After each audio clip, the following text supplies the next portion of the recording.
Hi అండి. Welcome back to my channel. అందరూ ఎలా ఉన్నారు? బాగున్నారా? నేను బాగున్నానండి. మీరు కూడా బాగుండాలని మనస్ఫూర్తిగా కోరుకుంటున్నాను. ఏంటి చేస్తున్నాను అనుకున్నారా?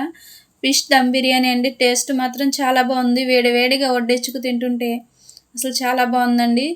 దీనిలో అసలు చేప ముక్క అయితే అలా నోట్లో పెట్టుకుంటే కరిగిపోయిందండి. అంత టేస్ట్ బాగుంది. మీరు కూడా ట్రై చేయండి. బాస్మతి రైస్తో ట్రై చేయొచ్చు. నేనైతే నార్మల్ రైస్తో ట్రై చేశానండి. నేను కావాల్సిన మసాలాలు ఒకసారి చూపిస్తున్నాను చూడండి. పల్వ దినుసులనైతే మనం పక్కన పెట్టేసుకోండి తీసుకుని. ఇప్పుడు చేప ముక్కల్లో సరిపడా ఉప్పు, కారం, మసాలా వేసుకుని నేనైతే అల్లం వెల్లుల్లి పేస్టు ఇంకా మసాలా పేస్ట్ కూడా కలిపేసానండి. అవి ఏమేమి వేసానో నీకు ముందు ముందు చెప్తానండి నేను మీకు. కొంచెం ఆయిల్ వేసుకుని నేను వీడియోలో చూపిస్తున్న విధంగా కలుపుకొని ఒక గంట సేపు పక్కన పెట్టేసేసుకోండి. ఈలోపు మనం ఉల్లిపాయలు వేపుకుందామండి. పొయ్యి మీద ప్యాన్ పెట్టుకుని బారుగా 2 ఉల్లిపాయలు చీల్చేసి వాటినైతే మంచి కలర్ వచ్చే వరకు ఫ్రై అయితే చేసేసుకోవాలండి.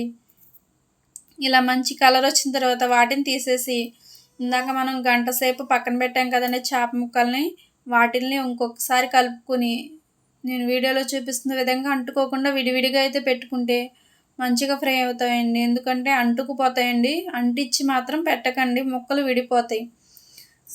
సపరేట్గానే ఉండాలి. ఇప్పుడు మనం అవి వేగుతూ ఉండగా మసాలా అయితే తీసుకుందామండి. ఇందాక నేను చేప ముక్కల్లో వేసిన మసాలా ఇది కూడా ఒకటేనండి.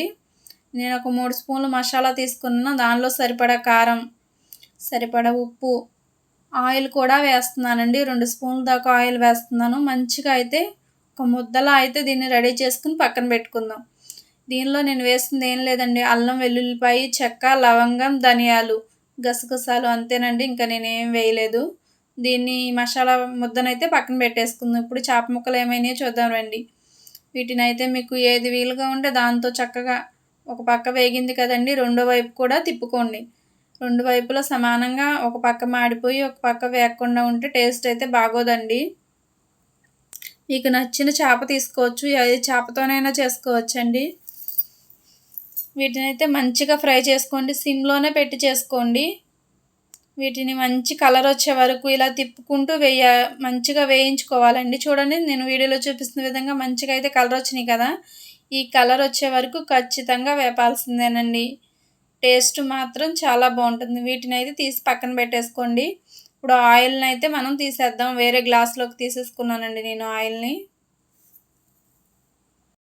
ఈ గ్లాస్తో నేను 1/2 గ్లాస్ రైస్ తీసుకున్నానండి. కడిగి పక్కన పెట్టుకున్నాను. అదే గ్లాస్తో 3 గ్లాసులు వాటర్ తీసుకుని నేను పొయ్యి మీద పెట్టేశానండి. ఇందాక చూపించిన పలవ దినుసులన్నీ కూడా వేసేసుకుని పుదీనా, కొత్తిమీర, పచ్చిమిరపకాయలు, సరిపడా ఉప్పు, కొంచెం ఉప్పు ఎక్కువగానే వేసుకోవాలండి.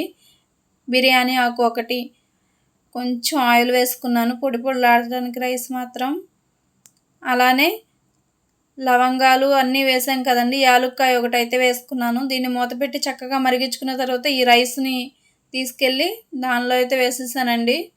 క్లీన్ చేసుకుని నేనైతే ఒక అరగంట ముందే నానబెట్టానండి. ఇది ఉడుకుతూ ఉంటుంది. మనం రెండో పొయ్యి మీద అయితే ప్యాన్ పెట్టుకుని మనం మసాలా రెడీ చేసుకుందామండి. దమ్లోకి పొయ్యి మీద ప్యాన్ పెట్టుకుని ఆయిల్ వేసుకుని ఇందాక నేను చూపించిన మసాలాలన్నీ కూడా వేసేసేయాలండి. వేస్తే చక్కగా వేగుతాయి. సిమ్లో ఉండగానే ఇవన్నీ వేపుకోవాలండి. హైలో పెడితే మాడిపోతాయి. ఇప్పుడు ఆ మసాలాలన్నీ ఆయిల్లో వేసేసి ఇప్పుడు మనం సన్నగా తరిగిన ఉల్లిపాయ ముక్కలు కూడా బారుగా చీల్చుకున్నానండి. వాటినైతే వేసుకుంటున్నాను. ఇందాక నేను పక్కన పెట్టుకున్న మసాలానంతా కూడా దీనిలో అయితే వేసేసాను. వేసేసి ఒకసారి మంచిగా అదంతా కలిసేలా కలుపుకోవాలండి. ఆయిలు, ఆ మసాలా మొత్తం అంతా కలుపుకున్న తర్వాత పుదీనా, కొత్తిమీర కూడా వేసుకుని ఇంకొకసారి కలిపి ఒక 2-3 నిమిషాల పాటు మంచిగా వేయించుకోండి.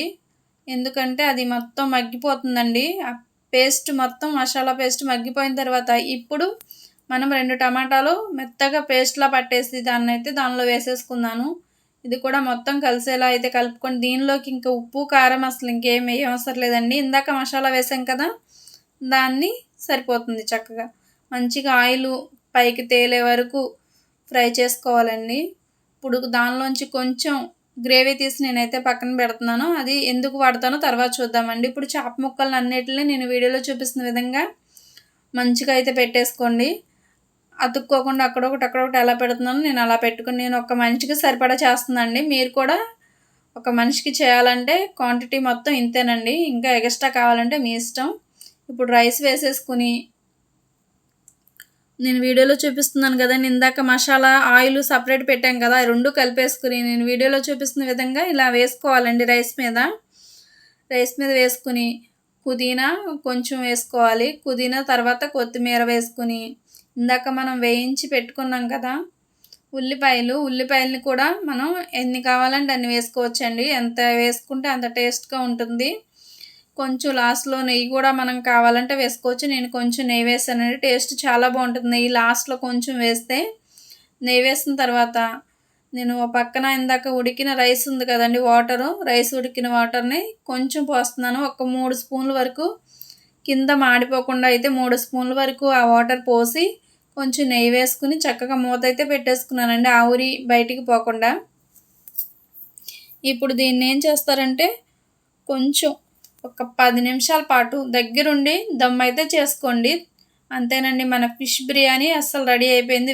వేడిగా అలా వడ్డించుకు తింటుంటే ప్రాణం ఎటో వెళ్ళిపోయిందండి, అంత బాగుంది. నచ్చితే ఒక లైక్ చేయండి, అలానే సబ్స్క్రైబ్ చేసుకోండి.